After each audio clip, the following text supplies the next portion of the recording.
The international body, the IAEA, has reported that Iran's stockpile of enriched uranium has reached 12 times higher than what was agreed under the nuclear deal. Now, just to break that down for you, that accord is also known as the JCPOA, and Tehran was actually in full compliance with it until 2018 when Donald Trump withdrew. This certainly marked one of the biggest foreign policy decisions that he's made since entering the White House. Now, what is uranium? It is a material that can be used to make a bomb if and when enriched at really high levels. That's at about 90%. Now, according to this latest report from the nuclear agency, Iran is still enriching at up to 4.5% maximum. Now, for more on this, I'd like to head over to Vienna, where our correspondent is standing by. Anthony Mills, it's great to have you with us this Thursday. Can you tell us how serious this all is?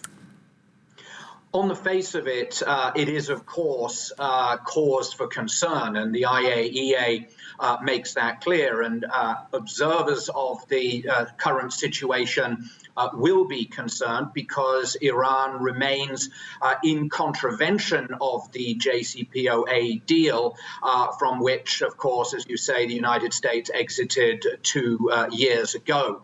But it's the question of the degree of contravention to that deal that's really important here.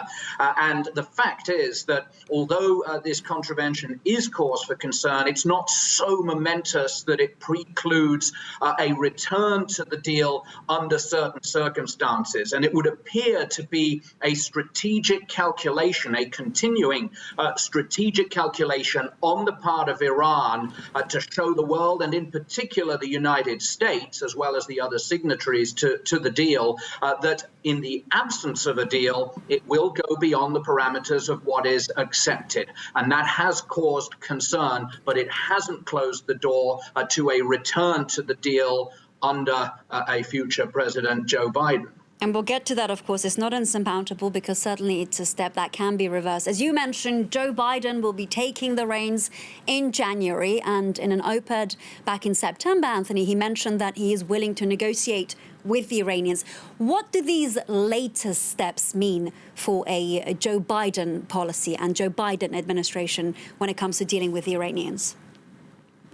Well, as you note, Joe Biden has signaled a readiness to consider a return to the deal. Does that mean, though, that the way forward to a return to that deal is straightforward? Far from it. Of course, right now, Iran is in contravention of the deal.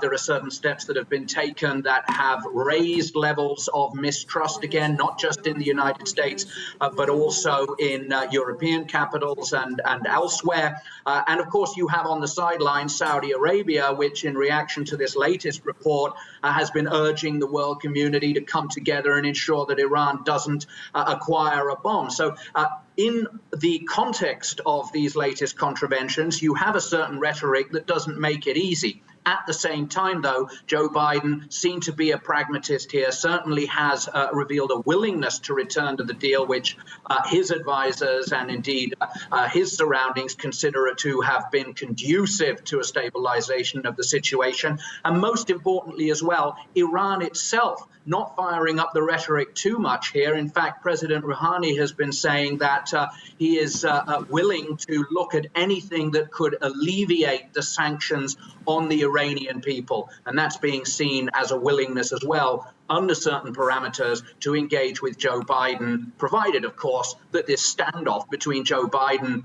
and still President Donald Trump can be resolved and Joe Biden can take up the reins unhindered in January. So certainly for the time being, it seems, Anthony, that up until that January 20th deadline, the game of tit for tat between Tehran and Washington continues.